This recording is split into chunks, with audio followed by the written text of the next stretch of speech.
समय में हमारी दुनिया में डायनासोर का राज था। आज जहां हम रहते हैं वहां पर डायनासोर की कई प्रजातियां रहती थीं, पर किस्मत को तो कुछ और मंजूर था। आज से लगभग 6.5 करोड़ साल पहले अचानक सुदूर अंतरिक्ष से आता एक उल्कापिंड बृहस्पति ग्रह से टकरा जाता है और इस टक्कर के कारण उस उल्कापिंड की दिशा बदल जाती है। दिशा बदलते ही यह उल्कापिंड सीधे पृथ्वी की तरफ आने लगती है। 22,000 मील प्रति घंटे की रफ्तार से यह पृथ्वी की ओर बढ़ रहा था।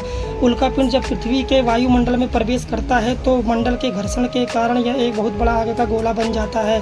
27 किलोमीटर व्यास का यह गोला जब वायुमंडल के घर्षण से आग का गोला बन जाता है तो उसकी गर्मी इतनी ज़्यादा होती है कि पृथ्वी की सतह पर रहने वाले सभी जीवों की गर्मी को महसूस कर सकते थे। साथ ही साथ ये भी माना जाता है कि इस चमक इतनी ज़्यादा थी कि इस चमक की वजह से पृथ्वी पर रहने वाले डायनासोर की आंखें खराब हो गई थीं और वह पूरे तरीके से अंधे हो गए थे। इसकी स्पीड इतनी ज़्यादा थी कि माना जाता है कि यह लगभग 4 मिनट में पूरे अंटार्कटिक महासागर को पार कर लिया था। अंत में यह मैक्सिको की खाड़ी में पृथ्वी से टकरा गया। इसके कारण ज़बरदस्त विस्फोट हुआ। विस्फोट ने पृथ्वी की सतह पर उपस्थित सभी धातुओं को पिघलाकर अंतरिक्ष में भेज दिया था। यह विस्फोट इतना ज़बरदस्त था कि उसने पृथ्वी की सतह पर एक बड़े गड्ढे का जन्म दिया था। साथ ही साथ कुछ मिनटों के बाद टक्कर की वजह से पृथ्वी की ऊपरी सतह पर रिक्टर पैमाने पर 12 की तीव्रता से यह भयंकर भूकंप आ गया।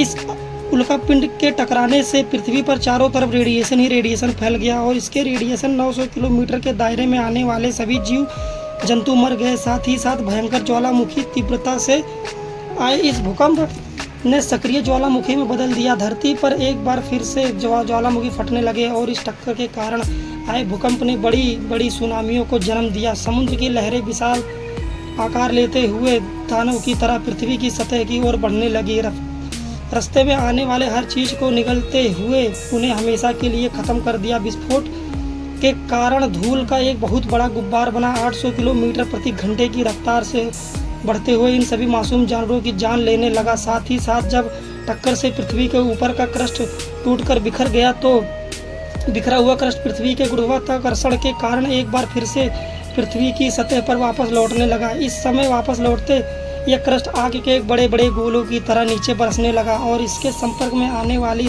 सभी चीज़ों का खात्मा हो गया। इस टक्कर के पृथ्वी का तापमान भी बढ़ गया। इसके कारण तापमान बढ़ गया। वही ज्वालामुखी विस्फोट के कारण भी तापमान बढ़ गया और ये भयंकर तापमान वाली तेज हवा बहने लगी।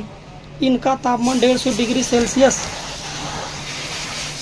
सेंटीग्रेड तक बढ़ गया और पृथ्वी पर चारों तरफ आग ही आग हो गई। इस आग के कारण पृथ्वी का तापमान 200 डिग्री सेल्सियस तक बढ़ गया और इस बढ़ते हुए तापमान की गर्मी को पृथ्वी पर रहने वाला कोई भी जीव सहन नहीं कर पाया।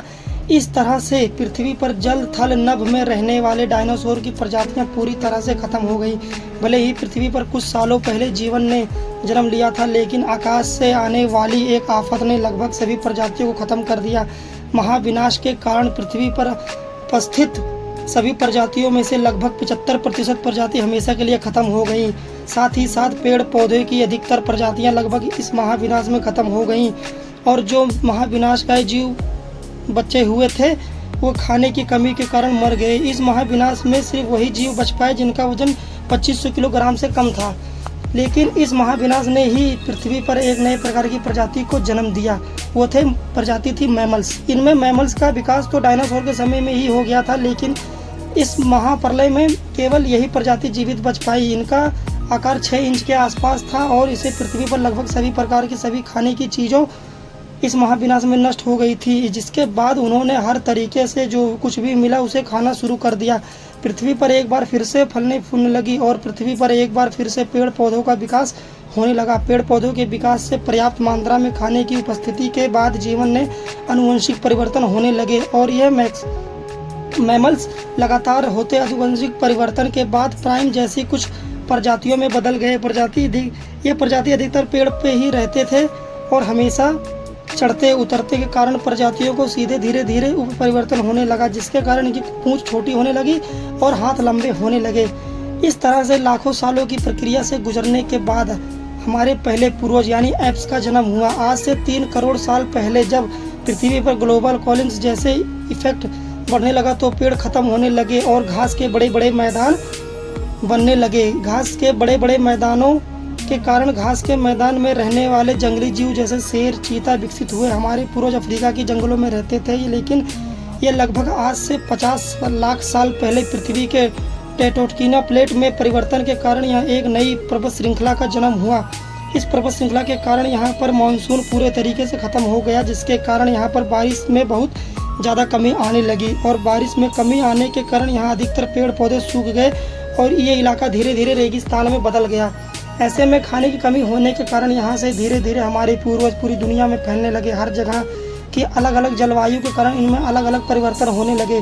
एप्स, गोरिल्ला, चिंपैंजी और मानव में बदलने गए। मानव के लगातार विकास होने का परिणाम हम हैं और यह विकास लगातार जारी है। लगातार विकसित होते मानव के शरीर में कुछ अंग बिल्कुल भी काम आना बंद हो गए, जिसके कारण वो अंग हमारे शरीर से हमेशा के लिए गायब हो गए, जैसे कि हमारी पूंछ। हमारी और पृथ्वी के विकास यात्रा जो बहुत ही रोमांचक, सस्पेंस और खतरनाक एडवेंचर से भरी हुई है। हमारा जन्म लाखों करोड़ों सालों की घटनाओं के बाद हुआ है, लेकिन इस सभी घटनाओं के बावजूद भी हम पृथ्वी के वातावरण को खराब करने और नुकसान पहुंचाने से बाज नहीं आते। इसके कारण पृथ्वी का वातावरण लगातार बिगड़ता रहा है। पृथ्वी पर पर्यावरण प्रदूषण बढ़ रहा है, हमारी पृथ्वी को रहने लायक नहीं छोड़ा है। अगर हम अभी भी नहीं संभले तो हमारी जीवन तो खत्म होगा ही होगा और साथ ही साथ पृथ्वी पर रहने वाले सभी जीव जंतु भी खत्म हो जाएंगे और पृथ्वी भी खत्म हो जाएगी।